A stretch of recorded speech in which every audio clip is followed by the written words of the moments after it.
आइए मित्रों, आज की इस वीडियो में समझते हैं द्विग समास को। बहुत ही महत्वपूर्ण है, परीक्षा के लिए एग्जाम ओरिएंटेड है और प्रत्येक प्रतियोगी परीक्षा के लिए आवश्यक है। वीडियो पूरा सुनिएगा। अगर चैनल का कंटेंट आपको आगे भी चाहिए तो चैनल को सब्सक्राइब कर लीजिएगा, नहीं तो कोई बात नहीं। देखिएगा परिभाषा द्विग समास की। जिस समास में पूर्व पद संख्या वाचक हो। जिस समास में, समास तो आपको मालूम ही है, समास मीन्स होता है संक्षिप्त। किसी भी बात को कहा जाए और उसको फिर कही हुई बात को संक्षेप में बोल दिया जाए तो उसको हम समास कहते हैं। जैसे पीला है अंबर जिसका, तो उसको कहेंगे हम पीतांबर। बिल्कुल उसी तरीके से जैसे कि हम वन वर्ड सब्स्टिट्यूशंस पढ़ते हैं अंग्रेजी में, ये भी आपके सिलेबस में आने हैं, आपकी पुलिस प्रतियोगी परीक्षा या अन्य प्रतियोगी परीक्षाओं में पूछे जाने हैं। कई शब्दों का एक शब्द, उसी प्रकार इसको हम संक्षिप्तीकरण कहते हैं समास को। 6 भेद हैं इसके। सेकंड नंबर को समझते हैं द्विग समास। इसमें जो पहला पद है, आपको मालूम ही है कि जो पहला पद है उसको पूर्व पद कहते हैं। 2 पद होते हैं, ए और बी। पहला पूर्व पद है और दूसरा आपको मालूम ही है, दूसरा है उत्तर पद। पहला पूर्व पद है और दूसरा है उत्तर पद। तो जो पूर्व पद है वो संख्यावाचक हो, यानी जो पहला वाला पद है वो संख्यावाचक हो और उत्तर पद उस संख्या का विशेष्य हो। आपको यह भी मालूम है कि एक विशेषण होता है, एक विशेष्य होता है। विशेषण जिसकी विशेषता बतलाता है वो विशेष्य होता है। तो पहला तो गिनती होगी और दूसरा इसका जो अगला भाग होगा वो जिसकी गिनती बताई जा रही है वो शब्द होगा, यानी विशेष्य होगा। यानी जो पहला पद है वो बताएगा संख्या को और दूसरा पद जिसकी संख्या बतानी है उसको बताएगा। समस्त पद माने समास ही होता है, आपको मालूम ही है। इसका अगर विग्रह करेंगे, इसको हम तोड़ेंगे, अलग अलग करेंगे तो ये विग्रह कहलाएगा। समस्त पद माने समास ही होता है। पहला चीज यानी गिनती, संख्या। जैसे इधर देखिएगा सप्तद्वीप, सप्त मीन्स 7 होता है और द्वीप जानते ही हैं, द्वीप माने द्वीप होता है। आइलैंड, जमीन का वो टुकड़ा जो चारों ओर से पानी से घिरा हुआ है उसको हम आइलैंड कहते हैं, द्वीप कहते हैं, अंग्रेजी में आइलैंड कहते हैं। तो सप्तद्वीप यानी 7 द्वीपों का समूह, यहाँ 7 गिनती है, द्वीप वो विशेष्य है जिसकी ये विशेषता बतला रहा है।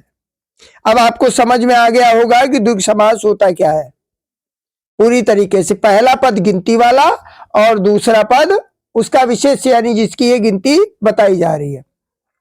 चौराहा इसको समझते हैं 4 रास्तों का समूह। चौ मीन्स 4 होता है, 4, और राह मीन्स रास्ता, यानी 4 रास्ते हों, 4 गिनती को बता रहा है। राह मीन्स रास्ता, पथ, मग, डग, कुछ भी कहे आप। 4 रास्तों का समूह कहलाता है चौराहा। हिंदी का अपना विशेष योगदान है, 10 से 15 अंक आपको मिल ही जाने हैं हिंदी भाषा से, तो हिंदी भाषा ही नैया पार लगा देती है। हिंदी और अंग्रेजी दोनों की वोकेबुलरी और ग्रामर जिसकी अच्छी होती है, बाकी के विषयों में, अगर गणित में या अन्य विषयों में, अन्य जीके जीएस में कुछ प्रश्न छूटते हैं तो उसकी पूर्ति हिंदी करती है। इसलिए अच्छी मेरिट लाने के लिए, मेरिट में अपना नाम पाने के लिए हिंदी को भी पढ़िएगा और गौर से पढ़िएगा। अंग्रेजी शब्दकोश भी पढ़िएगा। हमारी प्लेलिस्ट में जाकर के इंग्लिश की ग्रामर के भी कुछ वीडियोज हैं, बाकी मिल जाएंगे, उनको भी अवश्य पढ़िएगा। अष्टाध्यायी देखिएगा, अष्ट मीन्स 8 होता है और अध्याय तो जानते ही हैं, अध्याय को पाठ को कहते हैं। तो पहली तो गिनती हो गई अष्ट और दूसरा अध्याय हो गया, यानी पहला विशेषण हो गया, ये एडजेक्टिव है, और दूसरा इसकी जो जिसकी ये विशेषता बतला रहा है यानी विशेष्य। तो 8 अध्यायों का समूह, पहला गिनती हो गई और दूसरा इसका जिसकी गिनती ये बता रहा है वो शब्द है। तो 8 अध्यायों का समूह अष्टाध्यायी। यहाँ कौन सा समास है आपको मालूम है, यहाँ द्विग समास है। तो द्विग समास अच्छी तरीके से आपको समझ में आ गया होगा। अष्टावक्र देखिएगा, वक्र मीन्स टेढ़ा मेढ़ा होता है, अष्टा मीन्स 8 जगह, यानी 8 जगह से टेढ़ा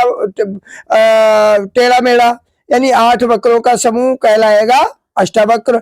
अष्टग्रह यानी 8 ग्रहों का समाहार, समाहार मीन्स संग्रह, अष्टग्रह, अष्ट गिनती हो गई और ग्रह मूल शब्द है। नवरत्न 9 गिनती हो गई, रत्न मालूम ही है मालिक के ज्वेल्स।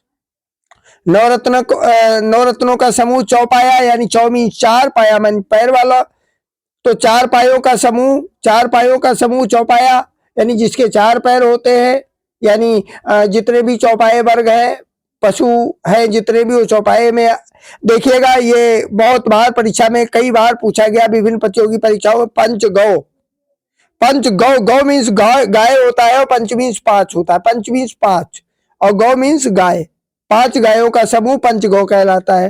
त्रिलोक, 3 लोकों का समूह, त्रि मीन्स 3 होता है, पहली तो गिनती आ गई, लोक मीन्स भुवन। त्रिकोण, त्रि मीन्स 3 और कोण मीन्स कोण, 3 कोणों का समूह।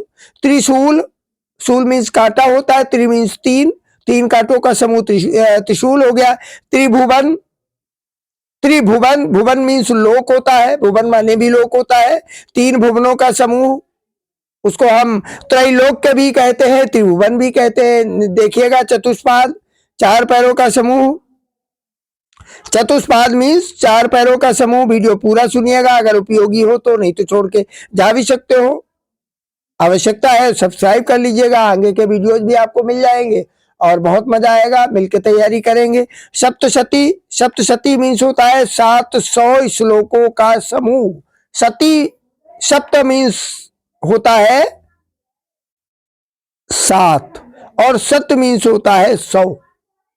यहां श्लोक अपनी ओर से लगा दिया है। सप्तशती 700 का समूह है, लेकिन श्लोक यहाँ इसलिए लगा दिया है, बहुत सारे महाभारत में या बहुत सारे काव्य हैं जहाँ 700 श्लोकों की श्रृंखला है, उन्हें 700 श्लोकों का समूह कहते हैं, सप्तशती कहते हैं। सप्तशती का पाठ होता है, दुर्गा सप्तशती जैसे आप लोगों ने सुना होगा। सप्तशती मीन्स 700 का समूह। सप्तधान्य, धान्य मीन्स अनाज होता है, सप्तधान्य यानी 7 प्रकार के अनाज, सप्त गिनती हो गई और धान्य यानी अनाज, विशेषता बतलाने वाला शब्द तो 7 हो गया और जिसकी विशेषता बतलाई जा रही है वो धान्य है। तो यहाँ पर द्विग समास है। द्विग मीन्स होता है पहले गिनती और उसके बाद में नेक्स्ट उसका विशेष्य। सप्त सिंधु, 7 नदियां, सिंधु मीन्स नदियां हैं, 7 सिंधुओं का प्रदेश, सप्त सैंधव प्रदेश। वैसे सिंधु मीन्स सागर भी होता है। आगे देखिएगा विशेष, स्पेशल, इसको समझिएगा, अच्छी तरीके से समझिएगा।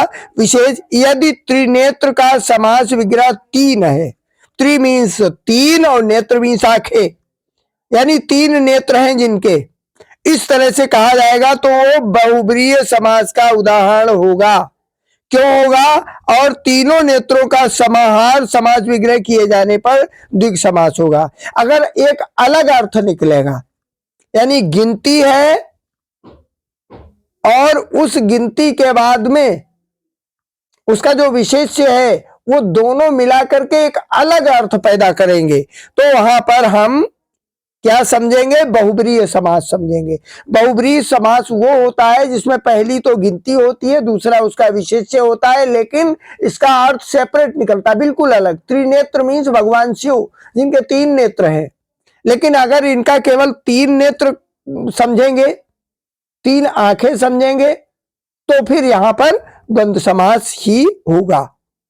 अगर हम सामान्य बोलचाल की भाषा में 3 नेत्र लिखेंगे और उसको 3 नेत्र बोलेंगे तो फिर यहां पर द्वंद्व समास होगा। लेकिन अगर त्रिनेत्र का अर्थ भगवान शिव से लगाएंगे तो इसमें जो समास होगा वो बहुब्रीहि समास होगा। समास आपके पाठ्यक्रम में है, परीक्षा में पूछे जाने हैं, इसलिए इसको अवश्य तैयार कर लीजिएगा। चैनल को सब्सक्राइब कर लीजिएगा, साथियों के साथ शेयर करिएगा ताकि ये चैनल बहुत ही ग्रो हो सके और हम भी अपने लक्ष्य पर पहुंच सके। वीडियो पूरा सुनने के लिए बहुत बहुत धन्यवाद। जय हिंद।